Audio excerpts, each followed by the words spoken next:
Vi har så en krop og sundhed, og vores sag er hellere fed og fedt end slank og sløv. Vores problemstilling er, kan vi stole på vores BMI-tal? Og til at belyse den her problemstilling har vi anvendt en masse metoder og arbejdsspørgsmål. Den første metode er den naturvidenskabelige metode, hvor vi har opstillet en hypotese og bekræftet den eller afkræftet den.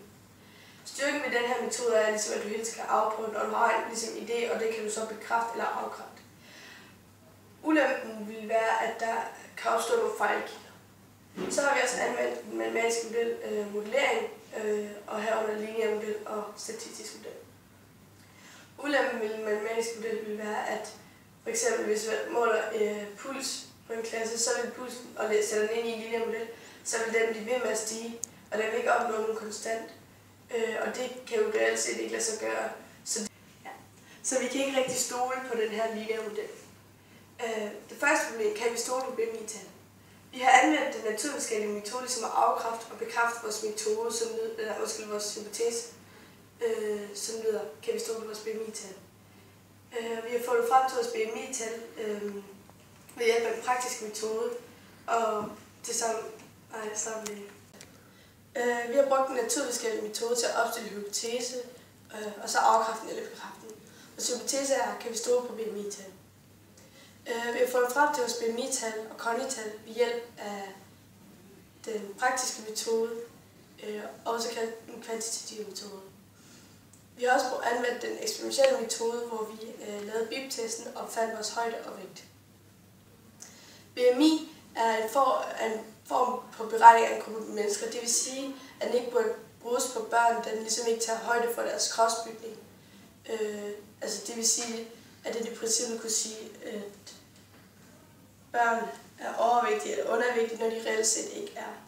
Hvis man så vælger at se internationalt på det, har man valgt at sige, at BMI ikke er særlig repræsentativ for de unge, da den ligesom ikke tager højde for kropsbygningen og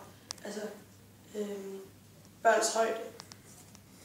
Så hvad kan BMI egentlig repræsentere? Det kan repræsentere de voksnes fedt, men også børns, kan man sige, fordi der er jo ikke ligesom fundet andre måder at finde ud af det på. Det skyldes, fordi at de fedtceller mest det er muskler, der står der. Det skyldes, fordi fedtceller de består af triglycerider, som mest består af fedt og vand. De resterende består af cellemembran, cellekerne og mitokondrier. Og muskelceller eller muskelfiber er også dannet sammen af et stort antal celler. En typisk proteintråd, som ligger inde i en muskelfiber, består af 2 mikrotråde, aktin og myosin.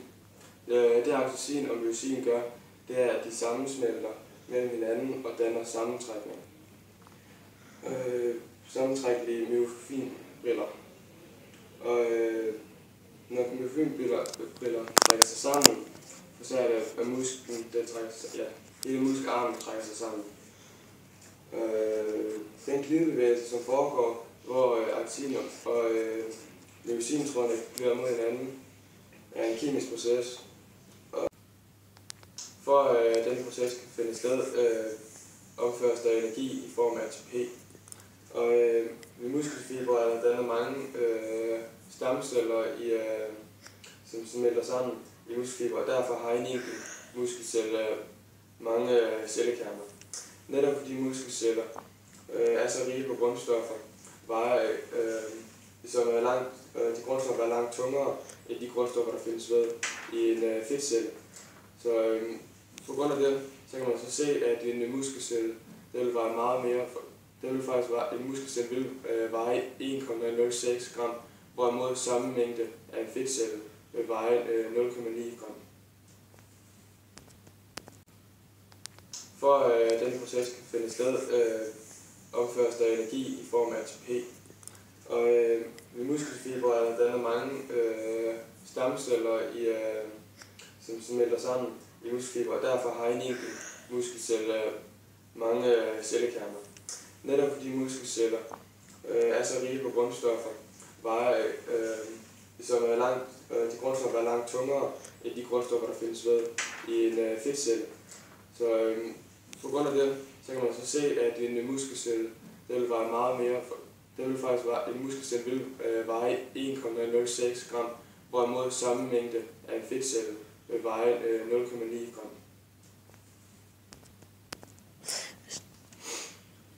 Og nu vil Mark vise nogle statistiske metoder omkring nogle kurver, som vi har regnet ud. Okay, vi har også set på sammenligning mellem BMI-tal og kondital, og der har vi anvendt to metoder, der er naturvidenskabelige, hvor vi har lavet en hypotese, som lyder, at om BMI-tal og kondital kan sammenlignes med hinanden. Og vi har så bekræftet vores hypotese ud fra den teoretiske metode. Vi har anvendt en matematisk metode, under her er det som modellering, som så er lineære modeller, hvor vi har taget BMI-tal og kondital og tastet dem ind i et lineær model, hvor vi så kan se på den lineære model, at det ikke giver nogen mening, fordi at punkterne ligger hulter til hulter, og der er ingen sammenhæng mellem noget som helst. Som jeg sagde, at vi kunne se, at generelt kan det ikke sammenlignes det med BMI-tal og kondital, fordi det har ikke noget med hinanden at gøre, fordi kondital det har noget at gøre med kroppens evne til at transportere og optage ilt, mens BMI det har noget med at gøre med fedt, hvor meget fedt kroppen den indeholder. Og det er jo,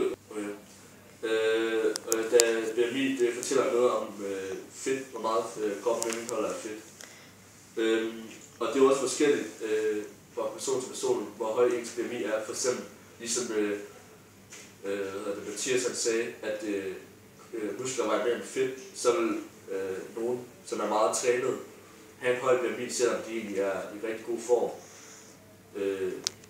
Okay, og vi vil også gerne se på en normal første klasse, hvordan BMI-tallene ser ud der, og så sammenligne med en anden klasse.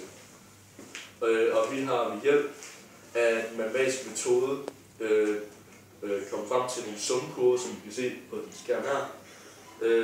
Og det er, som hedder også modellering, og herunder statistiske modeller. Og her kan vi så aflæse en masse ting, og det vil Mathias gerne fortælle lidt om. Ja, som I kan se, så har vi snakket om, at BMI det kan vise, om man er undervægtig, normalvægtig eller overvægtig. Og hvis du ligger mellem 19 til 25 i BMI, så har du normalvægt. Og I kan se hernede, vi har vores summekurve her, og så har vi en tabel her nu. Hvis vi aflæser fra kurven her, så kan man se, at vi går ud af x-aksen ved BMI-værdier, og aflæser vi op, og den går nogenlunde ud på y-aksen, hvor vi kombineret frekvens i procent. Og den går på 25%, så fra 0 til 25%, der indgår, det kan kigge ned i tabellen. Det er punkt 4 i klassen, er undervægtige. Og så kan vi kigge inden. Så fra 19 og 25, så aflæser vi 25 her. Og det er nogle 95%. Kan vi gå ned her og kigge. Så skal vi så sammenlægge den 19 i første y-klasse, som har normalvægt. Og de resterende over 25 har er så overvægtig. Og det vil sige, der har vi en person. Så, og så kan vi så sammenligne den med en anden klasse, som vi havde BIP-test med, som vi har fået nogle værdier fra. Og der har vi gjort det samme, så vi smidt ind i tabel og i summekurve, og der kan vi aflæse, at som vi også gjort på den anden herovre, at hvis vi går på 19 og så ud, så går den nogenlunde ved de 20%. Okay, og som I kan se, så har vi lavet grupperede observationer, hvor I kan se vores intervaller her øverst. Og vi har sammenlignet de her to, så vi kan sige, at for den første y-klasse, vores klasse, den er ikke repræsenteret.